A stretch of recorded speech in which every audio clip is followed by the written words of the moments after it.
अपनों को ठुकराकर गैरों को अपनाने की कहानी है। अपाड़ा यादव की जमीन पर सौम्या भट्ट करेंगी खेती। कौन है सौम्या भट्ट, जो डिंपल यादव की बेहद करीबी? अपाड़ा जहां बनाना चाहती थी घर, वहां किसने खोदा तालाब? हमें तो अपनों ने लूटा, गैरों में कहां दम था। मेरी कश्ती वहां डूबी जहां घर में झगड़ा बहुत था। मुलायम परिवार में ऐसा हुआ कि अपाड़ा से ज्यादा गैरों का सम्मान हुआ। अपाड़ा क्यों बीजेपी में नहीं आती, आज इसका जवाब आपको मिल जाएगा।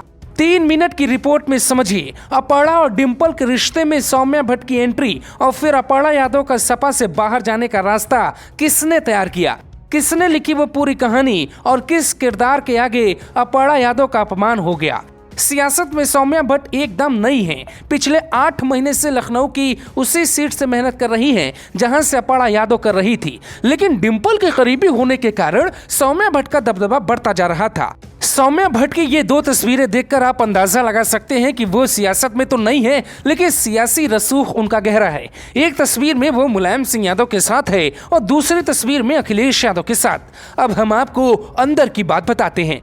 2017 चुनाव लड़ने के बाद अखिलेश ने खुले मंच से कहा था कि अब कभी भी कोई परिवार से 2 आदमी चुनाव नहीं लड़ेंगे।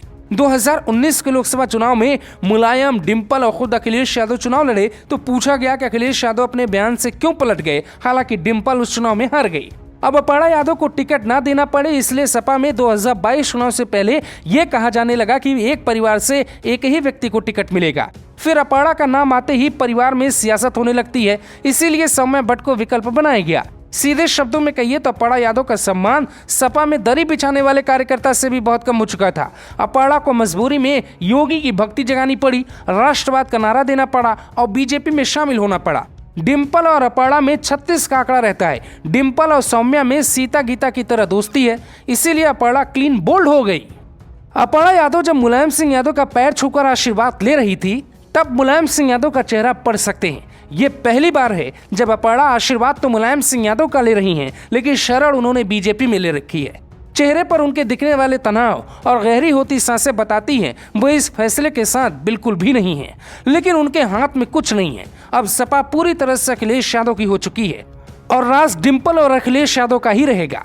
डिंपल यादव और सौम्या की दोस्ती के पीछे पहाड़ कनेक्शन भी है। डिंपल यादव के साथ सौम्या की फोटो हमने तलाशने की कोशिश की, लेकिन हमारे हाथ नहीं लगी। अपाड़ा यादव के साथ समाजवादी पार्टी नहीं थी, मजबूरन उन्हें बाहर होना पड़ा। नहीं तो मुलायम सिंह जब तक हैं तब तक अपाड़ा का बीजेपी में आने का कोई प्लान नहीं था। वो व्यक्तिगत मुलाकात में भी यही बातें कहती, लेकिन परिवार में इतना फसाद बढ़ा, अपाड़ा गैर हो गई और समाजवादी भी उन्हें पहचान न सकी। इधर सौम्या भट्ट लखनऊ कैंट से दावेदारी के मूड में है। सूत्र कहते हैं कि सौम्या भट्ट का नाम आ सकता है क्योंकि यहाँ के वोटर में ज्यादातर वोटर पहाड़ी ब्राह्मण हैं और सौम्या भट्ट भी ब्राह्मण हैं, जो उत्तराखंड के लोगों को जोड़ सकती हैं। अगर अब इस सीट पर सौम्या भट्ट के टिकट का ऐलान हुआ तो आप समझ सकते हैं अपाड़ा का घर उस जमीन पर बना जहां समाजवादियों ने तालाब खोद डाला था। Bureau report, global Bharat TV.